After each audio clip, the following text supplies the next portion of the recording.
Dans Itinéraire Bretagne, nous poursuivons notre découverte des métiers rares et méconnus. Aujourd'hui, nous allons rencontrer deux nacrières. Elles travaillent la nacre d'un coquillage bien de chez nous, l'ormeau. Audrey et Delphine Le Poupon ont ouvert leur boutique ici à Tréguier, il y a 1 an, dans les Côtes-d'Armor.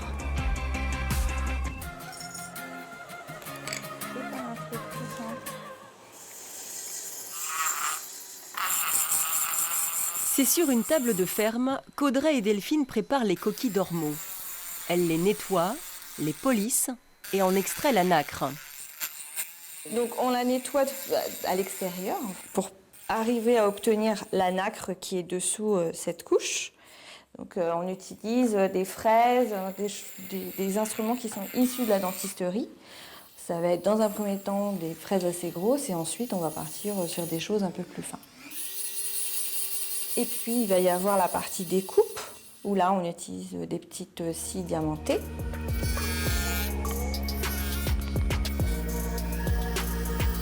Finalement, on a des instruments assez agressifs, mais en étant minutieux et en prenant son temps, on arrive à de très belles créations et on arrive à faire ressortir cette nacre.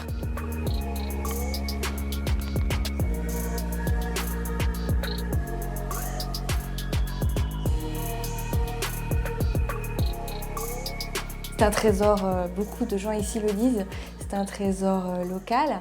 Et finalement, cette coquille, elle est très appréciée, enfin l'ormeau, mais elle était très peu utilisée. On mange, et puis après, cette coquille, on l'a retrouvée dans les jardins où certains en faisaient un cendrier, et elle n'était pas valorisée.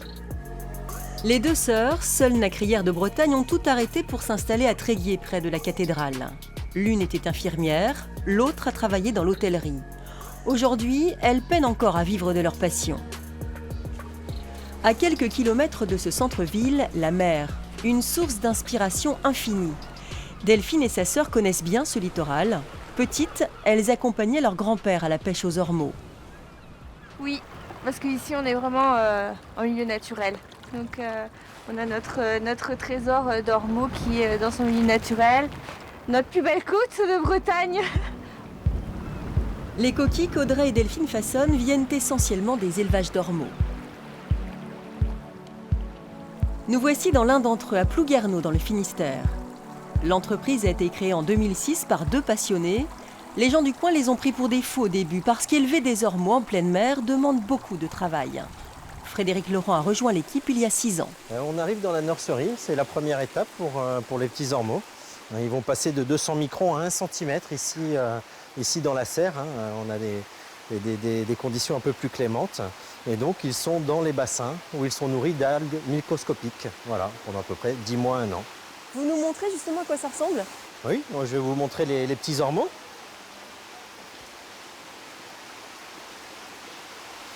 Donc ça, c'est une plaque, c'est sur ces plaques-là qu'ils grandissent. C'est sur ces plaques-là qu'ils vont se nourrir surtout. La plupart des ormeaux vont se trouver sous les plaques, à l'abri de la lumière pendant la journée, et ils vont sortir pendant la nuit pour brouter l'algue qui est disponible. Donc c'est de l'algue microscopique, de l'ulvella. Il faut savoir que les ormeaux, quand on les met dans ces bassins, font à peu près 200 microns. Ils n'ont pas une bouche assez développée pour manger de la macroalgue. Donc on fait pousser cette algue microscopique. On va aller voir les bassins à l'intérieur. On va voir les ormeaux qui sont prêts à être vendus. Donc là, nous sommes au bouisier. Exactement. Nous allons les prendre un par un pour les calibrer assez précisément. Ici, nous avons des ormeaux qui font à peu près 7 cm. Ceux-ci vont faire à peu près 40 grammes. Et donc, ils vont partir un peu partout en France et en Europe dans les restaurants. Ceux-là, ils viennent des casiers que vous avez en mer. C'est ça. On a à peu près 180 structures qui vont être immergées à 8 mètres de profondeur. Et tout le travail consiste à venir soulever ces structures tous les 3 semaines pour apporter de l'algue qui va servir de nourrissage à l'ormeau. Donc ce sont des algues qui vont être récoltées à la main pendant les grandes marées. Donc différents types d'algues, des algues rouges ou des laminaires, selon la saison. Ces algues, vous parliez de couleurs dans les algues, on retrouve ces couleurs sur la coquille de l'ormeau. Exactement. Dans un premier temps, une algue verte qui va donner cette couleur verte à la coquille. Ensuite de l'algue rouge, la dulce ou la palmaria. Et puis des laminaires qui vont donner cette teinte verte. Du coup, on sait que ce sont des ormeaux d'élevage. C'est ça la différence aussi, exactement. En plus de la taille. On ne trouvera pas dans la nature des couleurs aussi marquées sur les coquilles. Donc là, ces ormeaux, ils ont 3 ans. Alors, ils ont 4 ans. En réalité, ils ont passé 1 an en nurserie, 3 ans en pleine mer. Et c'est à peu près 120 tonnes d'algues par an. J'insiste là-dessus parce que c'est beaucoup de travail. 6 tonnes d'ormeaux sont produites dans cette ferme de Plouguerneau chaque année. Les coquillages sont vendus 75 € le kilo aux particuliers et aux restaurateurs. À l'état sauvage, les ormeaux ne se dévoilent qu'aux pêcheurs expérimentés qui gardent souvent leur coin secret. Regardez ce reportage, il date de 1970. Nous sommes à Saint-Malo, en pleine grande marée. Si la pêche sous-marine diminue chaque année le nombre des ormeaux et nuit aux véritables pêcheurs, il reste néanmoins des lieux sûrs. Et pour cela, il ne faut pas avoir peur de faire trempette dans l'eau froide. Vous voyez, alors, ça c'est peut-être pas une pierre. On enlève une pierre comme ça, là, par exemple. Hop, oui. Là, et en principe, elle se trouve accrochée comme ça Oui. dessus. Est-ce qu'elles sont collées fermes? Non, non. Non? Non. Seulement il faut y aller du premier coup. Hein. Oh non, les grosses comme ça, vous les arrachez à la main. Ou alors dans les trous, alors c'est avec le crochet, quoi.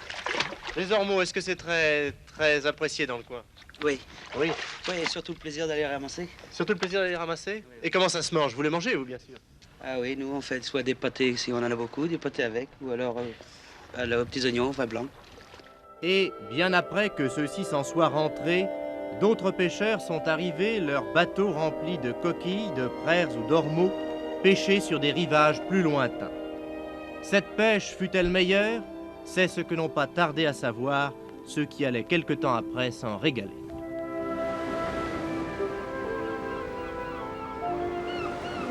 C'est la fin de ce numéro, vous le retrouverez sur le site de France 3 Bretagne.